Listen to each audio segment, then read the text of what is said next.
So here's where we find ourselves today. We got this kind of just proliferation of digital systems, and every single one is different. I mean, even today, and I don't mean to beat up on Paul, but like Canon's introducing yet another concept of a proprietary color thing. That's not bad, and you'll see how, moving forward, we can deal with all this. There's an absolute color of green, there's an absolute color of red, and all these different colors that fit in the visible spectrum, measurable by science, right? So absolute color. And any physical medium can only hold some subset of this absolute physical color space, right? So let's go through a few and see what we can do. That would be like Rec 709, let's say. So film can hold, we'll go up in the scale. There's DCI P3. So film can hold both of those. And here's film. So that's this is just a visualization too. Don't forget, you can't actually display the entire CIE spectrum. So this is just a proxy for it, the color wheel there. But so that's how much film can hold. It can hold all those other subsets of color space. This is EXR. This is how much it can hold. And this is the ACES color space that is defined for IIF ACES. So it actually exceeds the entire visible spectrum, and that's an important thing to understand. The primaries that they've chosen are so large that you can define any visible color using that coding scheme. So, and it has some interesting side effects that are a little negative, like, for example, the blue primary they had to choose becomes negative, becomes a negative XYZ color, but they're fixing those issues, like learning how to deal with them. So what is gamma? So that's gamut. What is gamma? Well, to date, most formats have had to have color baked into them. They're called what's called display referred, which means that the data itself is prepared for the output device. So all of the color, everything, they take the end-to-end display system into account when they create the data, and they pack the data into the container such that it's already set to just display directly to the display device. So that's what they call display referred color, right? And typically that requires that there's some kind of gamma baked into it. Gamma is this curve that you have to throw into the middle usually to correct for some nonlinearity in the display device. Not always, because, well, like LCDs and stuff have a different nonlinearity, but classic CRTs. And in the case of film, it was so that you'd have a matching or an inverse relationship between the gammas of the negative and the print. So then when you printed it, you would get a visually linear result. But this is not what linear is, which is what I'm about to describe. ACES uses a radiometrically linear color space. So that's not what ACES is, right? It's not visually linear, it's radiometrically linear, which means when you get if you have a scene and you record photons, let's just say you count photons. If you have one photon, you count one. If you have two photons, you count two. And that's the value that gets recorded into the file. If you have 1,000, well, of course it'd be millions of photons, but if you have 10 photons, it records 10. So it's related to the scene, not to the display. And that's a very important distinction to understand. So and it's one of the least intuitive things. A lot of people struggle with it, because I teach this at the university, and everybody seems to struggle with this detail. But it's one of the most powerful features of ACES, because it means that now you have a container that is essentially a virtual record of the scene. It's not like a photograph, right? If you think photo as in photometrically linear, like your eyes perceive it to be linear, an OpenEXR container or an ACES container would be more like a radiograph. It's a snapshot of the actual scene, a literal recording of it. So why is that so cool? Well, as you can see, this slide should clearly demonstrate that it goes to 11. Hopefully but I'll explain what that means. Another evil all-text slide.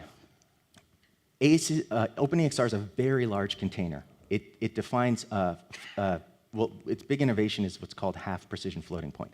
But it also defines full precision float.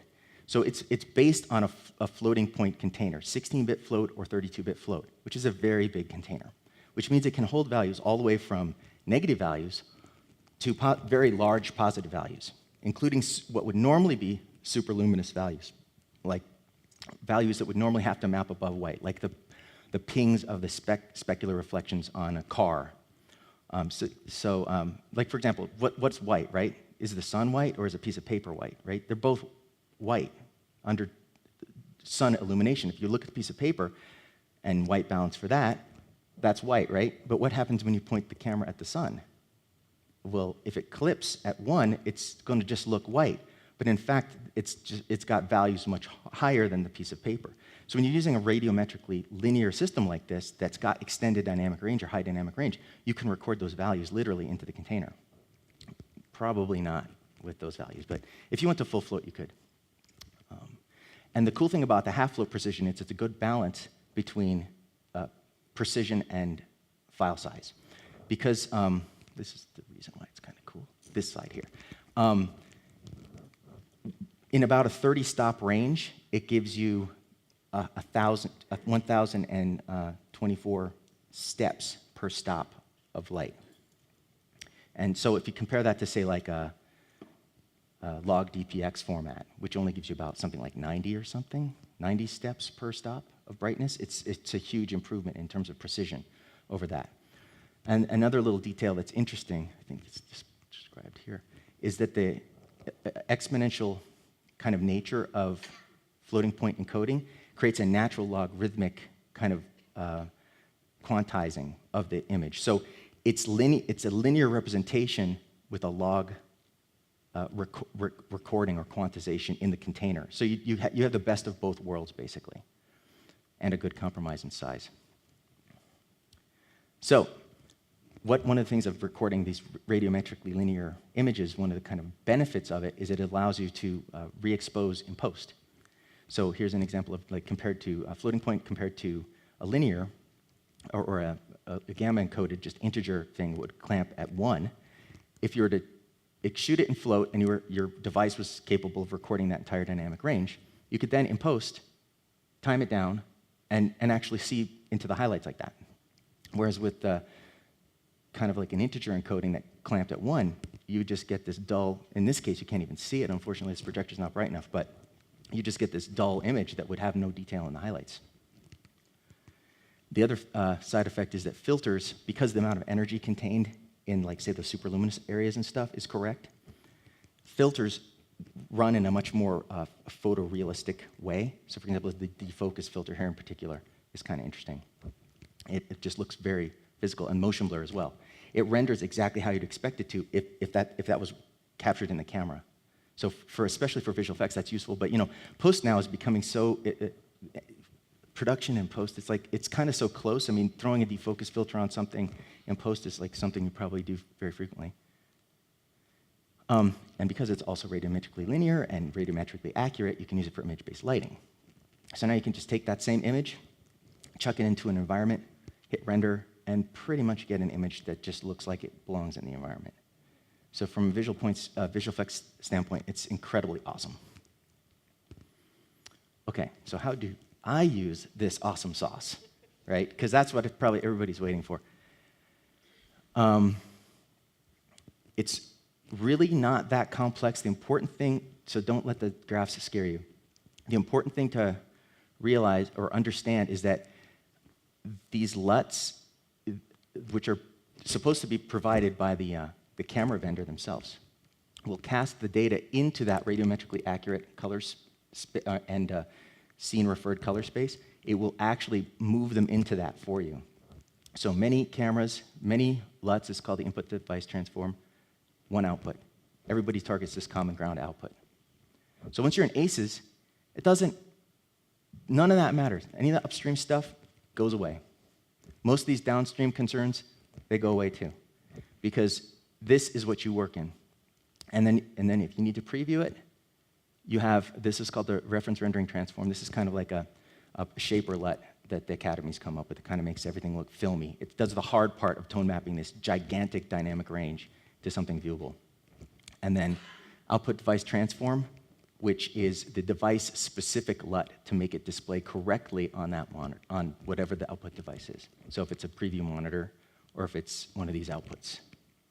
So in practice, there's a lot of technical stuff, but that's what the scientists are there for. That's what the cool thing about ACES is supposed to do, is that you let the engineers worry about these details, and now you can do your work in this space, and everything just works. And here's another slide that's illustrates kind of like the multiple inputs aspects. Now, it doesn't matter what you're shooting on. And even film has a workflow. Another slide for that. There we go. So they've even created a film workflow to pull kind of the classic log scan workflow forward. They've codified a color space that's a printing density that's kind of analogous to Cineon format, or the classic Cineon log scan, but it's a little bit more tightly defined and related to ACES, so that there's a workflow for getting that print density into ACES and back again. So that's all there is to it. So let's see, I've got plenty of time left, that's good. Oh, I want to give special thanks to Dave Stump, ASC, for kind of checking my facts, making sure I didn't screw anything up really bad, and giving me some great ideas for how to present. So that's it. Questions? How could I benefit from ACES, given that I'm not shooting on a red, and so I'm not shooting in 4K either, I'm just shooting in HD? I would say it's kind of meant more for devices, input devices that have like an extended dynamic range to begin with. So it might almost just add more burden to you than it's worth. If you have a camera that supports things like this, like hyper gammas and that sort of stuff, then this might be something that you would benefit from, because then your system has a way of squeezing like the full, like more of what the sensor can create into the video output signal. And then ACE is this kind of radiometrically linear workspace. It's actually a very nice workspace to work in. I mean, it's still a little, some of the software is still getting up to speed on mapping the controls to the linear kind of workspace. So some of the kind of classic color grading tools are still a little bit like touchy when you're in a linear mode. If you touch the controls, they don't necessarily do what people are accustomed to in terms of working in kind of like a pre-baked color space. But I have a feeling that, in time, they'll have different modes where you can switch on, like, I don't know, emulation on the control surface or whatever, so that when you move the knobs the same amount, you get roughly the same output. And because this defines a fully float workflow, most of the good color correction systems are already floating point in their processing. So we know when you're in that workspace, when your data's in flight going through there shouldn't be any damage in the package itself. But the cool thing that ACES does is just kind of codifies it. Now, like, there's apples to apples, right? If you give a CDL to someone who's working in ACES, they're going to get the same result that you got, rather than it's like in a display referred thing. I mean, I'm dealing with a project like this right now. I'm kind of like wondering what the people, like, who taught them about color, because the way that they're doing their color stuff, it's like it's completely ad hoc sort of thing from shot to shot even, right? And because of the way the LUT's meant to be applied. Whereas if we were in ACES, we'd all be talking the same language all the time on everything. So I think you might still benefit from. So it might be something to do, do a little bit more homework on how your system works with it. Thank you. More questions? Hi there. I'm a bit confused, and maybe it's not relevant, or maybe it's simplified up there where the IDT is. What is the capture to? Say if I look at the EOS 300 on there, what are you capturing to, and is there a transcode or just a LUT? I mean, the EOS 300 doesn't give you huge things as far as I know, big color space. That's the kind of the cool thing about being in a fully in a scene referred space, right? In an absolute color space, right? It doesn't matter if your device creates a subset of the theoretically maximum color space, right? It'll still fit inside that container. And so if Canon or somebody cooked up an IDT, then you could apply it and get it from that color space into ACES. Hopefully the camera manufacturers will do it, because they're the ones that know their secret sauce, right? Like Paul was saying. They have all their secret sauce for color. They can create an IDT. It'd probably be a snap for them to create an IDT. So is that something inside a setting inside the camera There, to aim towards the ACES spec? if they had a workflow defined, it would start with something that was like the biggest color space that camera could produce, and then the vendor hopefully would provide you with the IDTs necessary to get it to ACES from there, or potentially the color correction vendor would have the IDT available for that device. Does that answer the question? In part, yes. Yeah. Oh, and the other interesting thing that's it's still a work in progress. Right now, kind of like the workflow sort of involves baking it to ACES, but another way to think of it is it never has to like land in ACES. This can all just happen in flight, right? So you could take the native color space and run it through the IDT, and basically it never stays in ACES. This becomes the working space when you're working on it in flight, and then it goes to the output. So you don't necessarily have to inflate the data to get the benefit of working in this kind of floating point linear space. I know it seems confusing, but it's like this is what we routinely do in visual effects. I'm sure you can figure it out. You just have to put some time into it, like play around with it a bit. You said you are going to tell us how it helps you in visual effects. Could you develop a little bit on that? That's the number one thing. And the other interesting thing is when you composite, if you're doing a composite shot and you're working in an ACES sort of color space, now all of a sudden a lot of these issues that would have been really hellish to deal with in the past, this just goes away because everything has already become this common color space. Now you can concentrate on making the composite look awesome rather than figuring out what the heck, how am I going to reconcile these color space differences between these different devices? Because in a scene, in an output-referred color space, they're going to look totally different. So you're going to still have to pick. It becomes even more of a knot of a mess because like you have to pick what if you're working in an output-referred space, display-referred type of space, you have to pick now one, and then make everything go to that. Whereas when you're working with this sort of workflow, you can target this common ground color space, and everything comes together there. So that for visual effects, it just makes everything easier. Even this image-based lighting stuff, everything is natively in this color space. So now our CG already matches to the stuff that we brought into that common ground color space. Which this was the big reason why they went to floating point linear compositing in the first place, was to try to make everything match. It was the reference monitoring system, so the RRT, ODT related, and the preview monitor. Is that time related? I would say today we have the P3 in the projector. Yeah. Tomorrow we would have something Yeah. else. What will happen there? That's the cool thing about this. This ODT takes care of that. Like if this was P3 and it was calibrated to P3, there'd be an ODT that did the P3. And then it would look right. So again, it's kind of cool because it codifies a lot of details that otherwise are just they're magical engineering science things that I don't think artists should have to worry about.